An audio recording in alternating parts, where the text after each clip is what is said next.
Alléluia, alléluia, gloire à Dieu. Nous bénissons le Seigneur pour cette journée de plus qu'il ouvre à nos yeux. Que le nom de Jésus soit glorifié. Bienvenue à une minute de prière de ce dimanche 7 avril 2024. Aujourd'hui, le Seigneur a mis en mon cœur le désir de partager avec vous ce passage de Jérémie chapitre 1, le verset 19, que je lis au nom de notre Seigneur Jésus-Christ.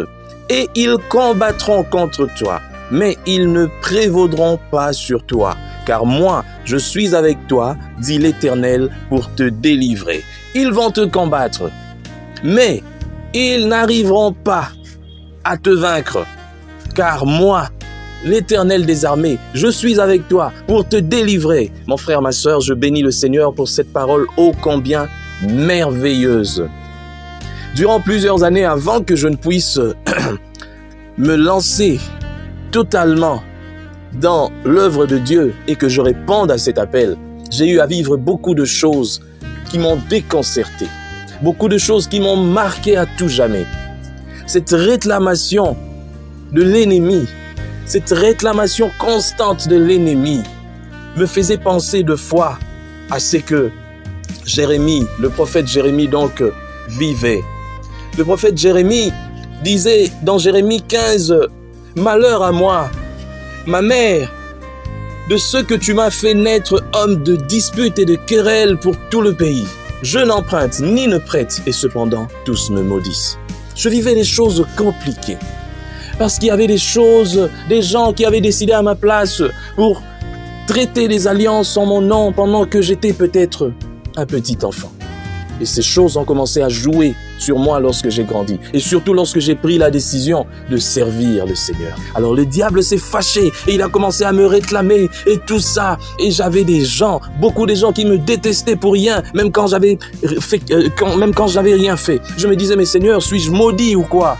Et le Seigneur m'a dit un jour, et c'était par la voix de la personne qui m'est la plus proche du monde, par la voix de mon épouse, le Seigneur me dit, je t'ai appelé pour une très grande mission, mais seulement ceux qui avaient vu cet appel aussi avant que toi tu ne répondes ont eu à te commissionner, ont eu à t'offrir pour autre chose. Mais moi l'Éternel, bien avant que ces gens ne puissent te voir venir au monde naître, je t'avais déjà préparé pour être mon serviteur. Gloire à Dieu.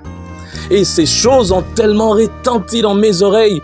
Et puis après, il y a eu beaucoup de gens qui m'ont soutenu pour me dire, oui, tu dois servir l'Éternel. Ne suis pas ces choses. Et depuis ce jour-là, je m'en fous. L'ennemi peut me réclamer comme il veut. Deux fois, il me précède pour aller dire, lui, il m'appartient. Mais lorsque seulement l'Éternel se lève dans ma vie, il fuit.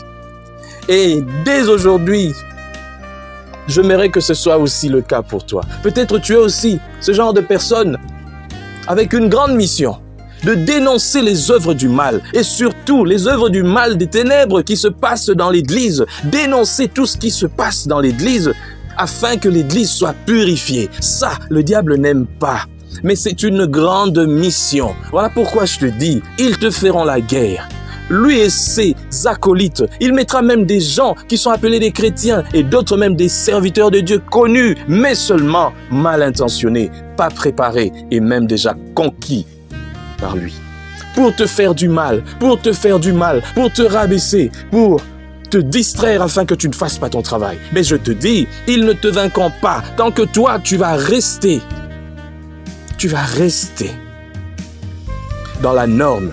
Tant que toi, tu vas continuer de dénoncer le mal. Nous dénoncerons toujours le mal. Tout ce qui se passe à l'Église qui n'est pas conforme à la parole de Dieu doit être dénoncé. Aujourd'hui, tout le monde se dit, je suis combattu, mais tu la verras continuer dans le mensonge, dans le commérage, dans la prostitution, dans la dissolution, dans l'impudicité, dans la fornication, mais tu dis que tu es combattu. Comment ne veux-tu pas être combattu? Tu dis que tu es combattu, mais c'est toi qui tout le temps détruis le nom des gens. Tu es là en train de parler en mal des gens, mais tu ne veux pas être combattu. Tu n'es pas combattu. Tu es un agent du diable, mais tu te caches à l'église. Je suis combattu. Par qui? Par quoi? Tu vis dans le péché. et tu dis que tu es combattu. Tu n'es pas combattu. Tu es un agent du diable. Je tiens à te dire, tu peux être à l'église pendant 20-30 ans, mais si ton cœur n'a jamais changé, tu es un agent du diable. C'est toi. Ce sont des gens comme toi. Le diable se sert de vous pour combattre les vrais enfants de Dieu et les serviteurs de Dieu. C'est à cause de vous que l'église est comme ça aujourd'hui. Vous vous cachez à l'église, on vous croit chrétien alors que vous ne l'êtes pas. Commencez d'abord par changer vos cœurs afin que vous ayez cette protection. Dieu ne protège pas n'importe qui. Peut-être tu crois que tu fais route avec Dieu, mais tu l'as abandonné depuis très longtemps. Celui avec qui tu es, c'est pas Dieu, c'est l'ennemi. Tu ne le sais pas.